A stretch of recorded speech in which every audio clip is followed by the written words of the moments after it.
Alors, en correction de l'exercice 6 et introduction du chapitre suivant, qui va aborder le concept de l'héritage en orienté objet, je vous ai proposé un exercice sur la définition de nouvelles classes.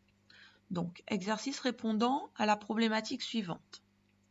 Il semble que finalement, j'aimerais permettre à mes personnages d'avoir un comportement différent. Donc, tous mes personnages n'auraient pas les mêmes comportements. Donc, par exemple, en fonction d'une catégorie à laquelle ils appartiendraient. Le fait d'attaquer, par exemple, avec différentes armes, de modifier la manière d'affliger des dégâts, toujours par rapport à cette catégorie, ou également les dégâts subis. Donc, pour cela, j'ai imaginé 3 autres catégories. Donc, j'aurai des personnages de type archer, donc qui pourront lancer des flèches. Des personnages de type guerrier, donc qui se battront avec des armes de type armes lourdes et qui pourront frapper. Et des magiciens qui, eux, lanceront plutôt des sorts. Donc, chacune de ces catégories utilisera au moins une méthode supplémentaire, donc respectivement tirer pour l'archer, frapper pour le guerrier et lancer sort pour notre magicien. Donc ma classe personnage, elle ne dispose pas de ces méthodes. Je pourrais implémenter ces méthodes dans ma classe personnage, mais étant donné que ces méthodes ne sont pas communes à tous mes personnages, je ne vais pas pouvoir le faire. Pourquoi ? Parce qu'une classe doit avoir une responsabilité et l'ensemble de ces méthodes doivent pouvoir être utilisées par l'ensemble des objets dérivés de cette classe. C'est le principe. Donc du coup, étant donné que je ne peux pas ajouter ces méthodes dans ma classe personnage, je vais créer des classes supplémentaires.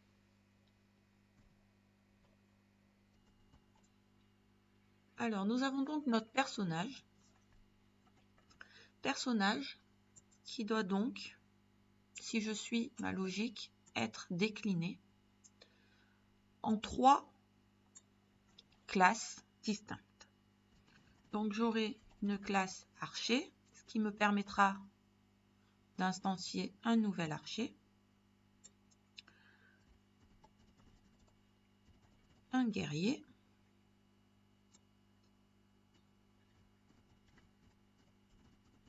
et un magicien.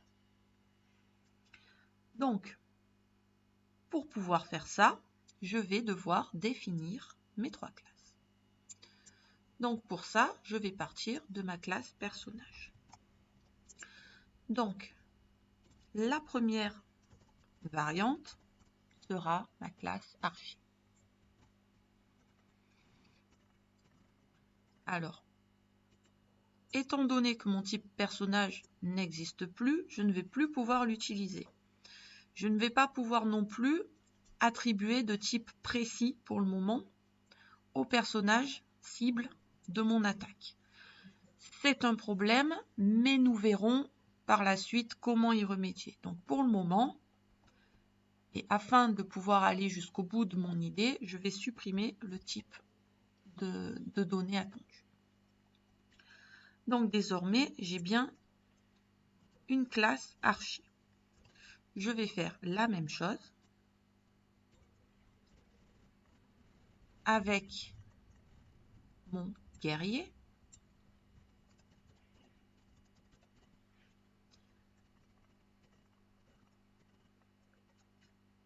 Et je vais faire encore la même chose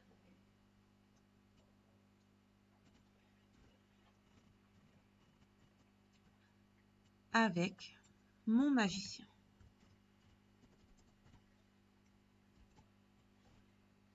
Donc là,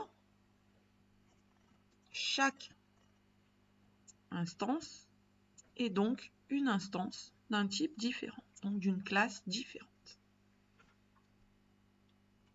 Alors maintenant, l'idée, c'était de pouvoir avoir une méthode différente, c'est-à-dire un comportement différent pour chacune de mes classes. Donc allons-y, mon archer va pouvoir, lors de son attaque, tirer des flèches. Donc, je vais définir cette méthode.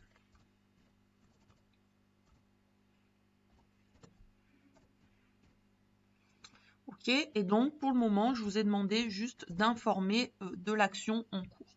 Donc je vais juste faire un écho. Le personnage tire une flèche. Voilà. Et donc lorsque ce personnage va attaquer, il va donc faire appel à sa méthode tirer. Donc, hop là.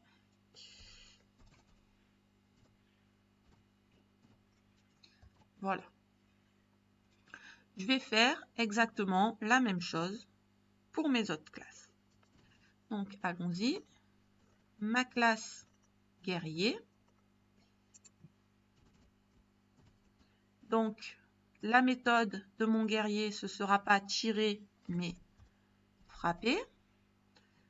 Donc, le personnage frappe, voilà. Et je ferai appel à cette méthode lors de son attaque. Et enfin, mon magicien aura une méthode lancer sort. Donc le personnage, cette fois, va lancer un sort et du coup, il fera appel à ce comportement également lors de son attaque.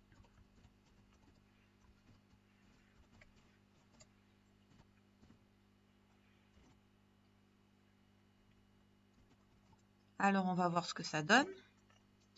Donc, hop, on va enlever l'exercice précédent. Donc, désormais, mon perso 1 attaque mon perso 2. Donc, mon perso 1 est du type archer. Donc, lorsqu'il va attaquer, normalement, je devrais avoir l'information comme quoi il fait appel à sa méthode tirer une flèche. Enfin, il tire une flèche. Et donc, j'ai bien le personnage tire une flèche. Bon, j'ai pas mis de BR, mais peu importe. Donc, mon personnage tire une flèche. Si j'essaye avec mon perso 3, je vois bien que mon perso 3, qui est une instance de magicien, le personnage lance un sort. Donc, chaque personnage fait bien appel à une méthode qui lui est propre. Nous nous retrouvons donc avec nos 3 classes. Donc, dans mon cours, je voulais simplifier pour l'exemple. Donc, j'ai enlevé tous les getters et les setters. Donc, de quoi on va se rendre compte à ce moment-là? J'ai donc ma classe archer avec le nom, la force, le niveau, son constructeur, sa méthode caractéristique, l'ensemble de toutes ces autres méthodes et une fonction tirer qui lui est spécifique. J'ai ma classe guerrier qui, de la même manière, va avoir un ensemble de propriétés qui sont les mêmes que pour mon archer, le constructeur qui est le même, la fonction caractéristique qui est la même. Et en plus, seulement, j'aurai une méthode frapper. Et ma classe magicien qui suit le même schéma. Donc, qu'est-ce que l'on remarque? Je vous ai dit que la programmation orientée objet allait nous permettre d'éviter de répéter du code. Donc là, vous allez me dire, c'est pas possible, j'ai 90% de mon code qui apparaît 3 fois. Donc évidemment, ce n'est pas possible. Donc là où vous devez absolument utiliser 3 classes différentes. Pourquoi? Parce que chaque objet va avoir des spécificités que les autres n'ont pas. Mais tout ce qui est commun à nos 3 classes doit pouvoir être factorisé ailleurs. Et c'est donc le principe de l'héritage.